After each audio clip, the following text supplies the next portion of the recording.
Wow, it's been a bit of a week so far, ladies and gents. It's just been, in the UK, ridiculously hot. I mean, I know compared to some part of the world, it's like, it's tame. But me, I'm a boy that likes to keep cool, and this heat is doing nothing for my mojo. I haven't had the energy to pick up a paintbrush and do some of the lots of work I need doing on all my stuff. It's still just lying around. But I have been keeping my eye on various things on eBay, looking at potentially buying another Forge World tile off there, seeing as though Forge World have apparently stopped doing them now, even though I am keeping up hopes for them actually re-releasing those tiles, but that's neither here nor there.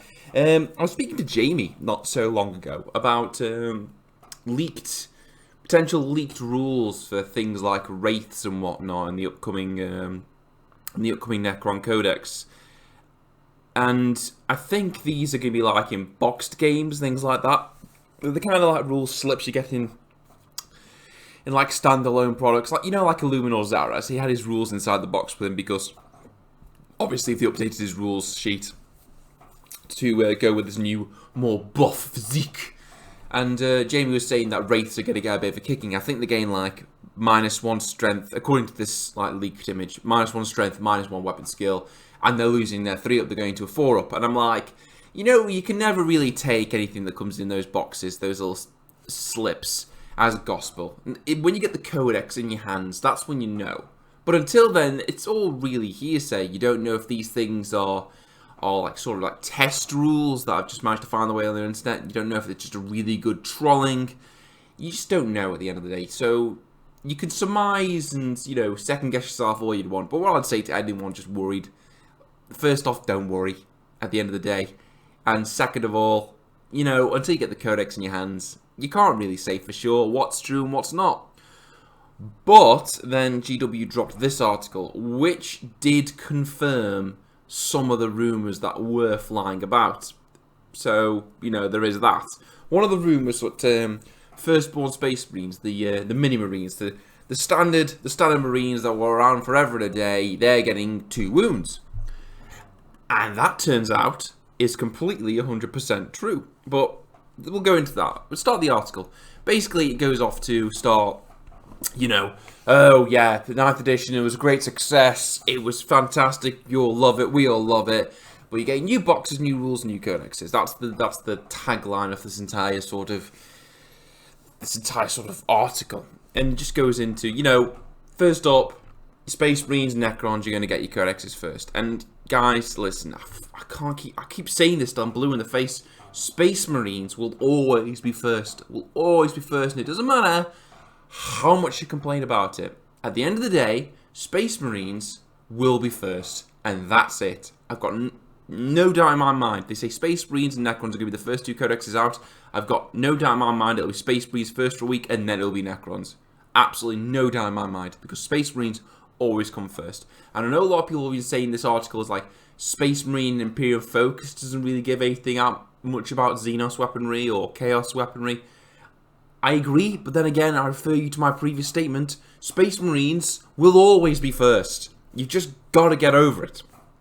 So yeah, they're going to get their new codexes first, and as you can see from this lovely image right here, all your standard Space Marines, the firstborn as it were, they're all going to get reboxed in nice new packaging to go with the new look of 140k. I've got to say, the big sort of like Aquila logo on the top there, I'm not sure if I'm really a fan of it. Every time I look at it, I'm like, do I like that? But that's by the by.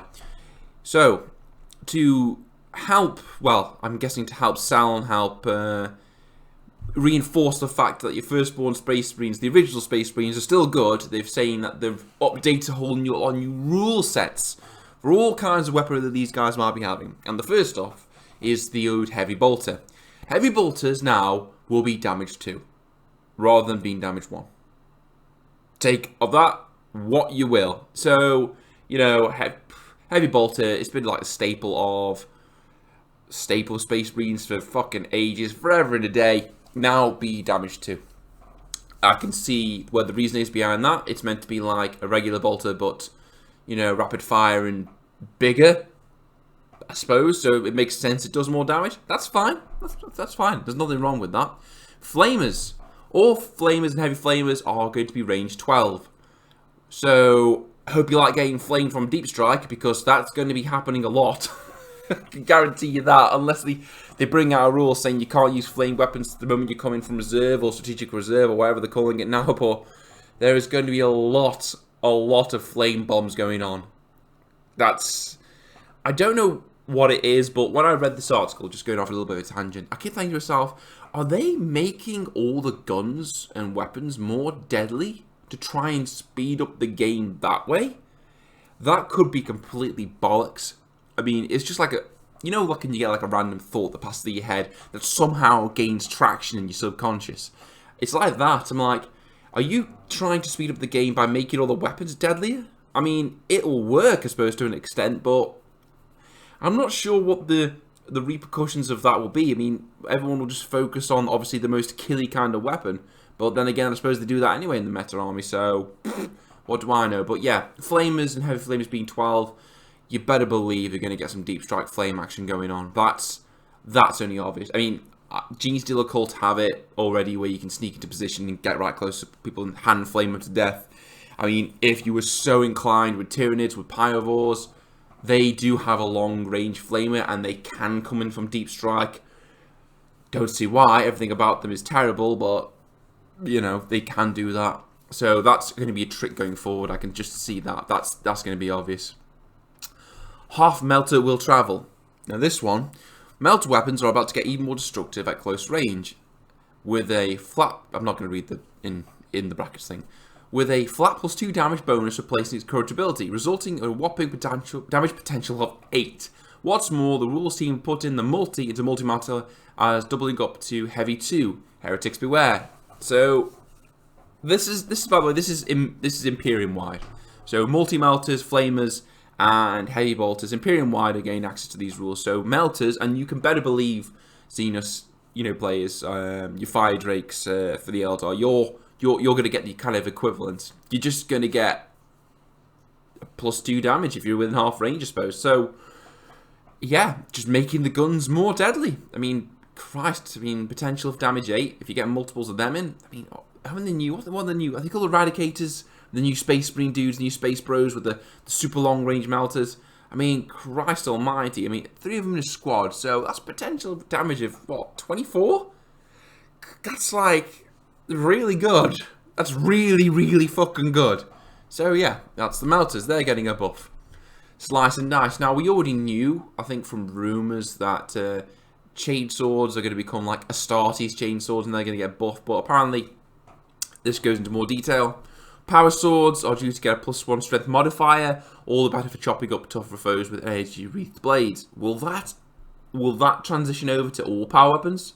So if it's got power in the title, or is a power weapon sort of thing, will it get a +1 strength? Like a power pick, for example. I'm using Gene Stealer Cults, because obviously that's my wheelhouse, that's my bag. Like power picks, power mauls, that kind of thing. Will all them get a +1 strength modifier? Maybe. That's not all either. The massive Astartes grade chainswords wielded by Space Marines, both new and old, will be getting an AP -1. Apparently being struck by a 4-foot chain blade with adamantium tipped teeth, 6 feet wide, is not only exceptionally bad for your health, but could do your armor a disservice too, we'd have thought. I mean, that makes sense. I mean, I always thought chainswords were a bit, I mean, having an -1 AP does kind of make sense on that one, so I think no one... to be fair, so far, I don't think anyone really could be complaining about these rules, because if they're making all the weapons better, then everyone should be happy, but of course, naturally, some weapons will be made more better than others, and people will complain, but that's just the nature of it, I think. What else? Use with caution. Supercharged blast weaponry will soon early have overheat on an unmodified roll of a 1, so attempting to shoot fleet-winged aircraft no longer carries a death sentence. I always thought that was the case anyway. This is just me having no supercharged weaponry in my army. I always thought just an unmodified roll of 1 is just going to cause a wound. Yeah, and it says there, big guns and stabbier blades for everyone. Making all this stuff Imperium wide. You've got like a lovely picture of like a Repentia squad, like a sister of a battle squad there. Obviously they've got the melters and the flamers and the heavy bolters. They all have access to all this weaponry. Now, at that point in the article, I thought, they're just going to talk about the Imperium stuff. They're not going to mention the Xeno stuff. And that's fine. I expected this. But they do mention some Xeno stuff, and I'm quite happy about this one. Even though it does have no bearing on me, it affects a unit that I always thought had an injustice done to it, because I just kind of like the look of them. Alien weaponry. Basically, it goes on to say that alien weaponry will get their own sort of like updated, more killy, stabby rules buffs as well. And the example it gives is the Necron death marks. Now, Necron death marks look cool. I don't know whether it's just like the one eyeball or bulb in the head that I really like so much, but death marks look cool. And I always thought their weapons were kind of guff, and I think most Necron players thought their weapons were kind of guff as well. As you can see from this picture right here, the old one, Synaptic Disintegrator, range this is a sniper rifle, bear you. These guys are sold as character hunting snipers, assassins. 24-inch range sniper rifle, so already on subpar with every other sniper rifle in the game, so that's alright. No, don't worry, it might be stronger, it might be improved AP. No strength 4, no AP, 1 damage, but you get, a more wound on a 6. That is absolutely toss for a super futuristic sniper rifle. That's like worse than every other sniper rifle in the game. I don't know that, but I'm just saying it. But you've got the new one right there. So 36-inch range, so yep, that tracks with everything else. Heavy 1, yep, that tracks with everything else. Strength 5, minus AP 2, 1 damage. That is exactly what it should have been from the get-go. Now, Necron players, you do have access to a legitimate sniper unit to help you pick off characters. And that's what these guys should have always been. They should have always been like this. And that, for me, this is basically an injustice. Well, I say an injustice. It's hardly that fucking dramatic. This for me is something that's been outstanding for a while that's been put right, finally. Praetorians, obviously another Necron unit that's gained some love, because obviously their weapons didn't exactly do great. I think Jamie's got a squad of these. And it makes sense as well that they're going to talk about the Necrons being obviously gain slight upgrades as well, because they are going to be the ones going to be accompanying Space Marines, well, tailing after Space Marines in the first sort of wave of codexes. As you can see there, the Rod of the Covenant. Old version, shooting range 12, assault 1, strength 5, minus 3 AP, 1 damage. Melee, user strength minus 3, 1 damage. A bit, not really great. New, you've got strength 5, minus 3 AP, flat 2 damage. So basically they've increased the damage characteristic of these weapons by 2, which is nice. It's nice, for a specialized squad of arguably close combat guys. You want them to be able to do the damage. And damage 2 makes them so they can do that, basically. So it's nice, it's good, it's fine. And, yep, there it is, right at the very end. All Space Marines, regardless of what they are, get 2 wounds. And it gives a little blub at the bottom. Terminator's the first company. We're getting 3 wounds. So Terminator's 3 wounds, every other Space Marine 2 wounds. So Grey Knight players and Chaos players, because obviously you guys were started as well, you're all getting buffed. Your Terminator's getting better. Now, there is give and take with all this kind of thing. If you're going to make these Marine armies and power armor armies better, then the points have got to reflect. And they do. They do. They have basically gone up 20%. It says right there. Therefore, Tactical Marine will clock in at 18 points for his extra wound, 20%. I am fine with that. I don't understand why people get such a arseache over. Space Marines always get it, and Chaos Space Marines always get it as well. And that's fine. If they're paying the points for it, that's fine. I have got no problem with the Grey Knight player kicking my ass up and down the table with super elite or Custodes player, super elite forces that are nightmare to kill, always hit on 1s, and have armor that can deflect everything. If they're paying the points for it, I've got no problem with that. No problem whatsoever. If the points is correct, then I don't mind the unit having all the bells and whistles on it. It's like, I don't mind the fact that I have a squad of 30 gaunts, and after 1 round of shooting, there's only 1 gaunt left. I don't mind if the gaunts are cheap. If they're cheap and they're right for what they do, the price point is right, and it matches what they do, I do not mind. So all Space Marines getting 2 wounds, I don't care, as long as the points reflect that, and that's fine. So Space Marine armies, it looks like going forward, you might be smaller and more compact to more elite force, and, gone are the days of the Great Crusades. This isn't 30k, this is 40k. Space Marines are meant to be like sort of a rarity. for the majority of the Imperium, so that kind of tracks. So yeah, bigger, badder guns for everyone, it seems. I'm already starting to think in my own mind what my kind of guys would get, the G-Steel Cult and Tyranids. Don't think Scything Talons should be getting any AP, because at the end of the day, they're just knives.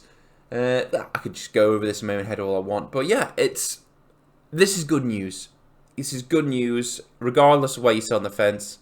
I think making weapons more deadly will speed up the game, and it will have unforeseen consequences in the meta. The meta itself is a living, breathing beast. It will shift as the game shifts, and new problems will arise, and new solutions will hopefully arise to tackle those problems, which in turn will cause new problems and new metallists to sink, to float to the surface. And you're never, ever, ever, ever going to change that. Ever. You're never going to balance 140k, 100%. It's not possible, guys. Never going to happen.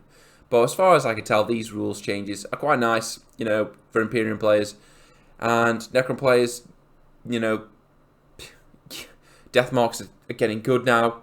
And the other dudes, the gold again, let me just scroll up, blah, blah, blah, blah, blah.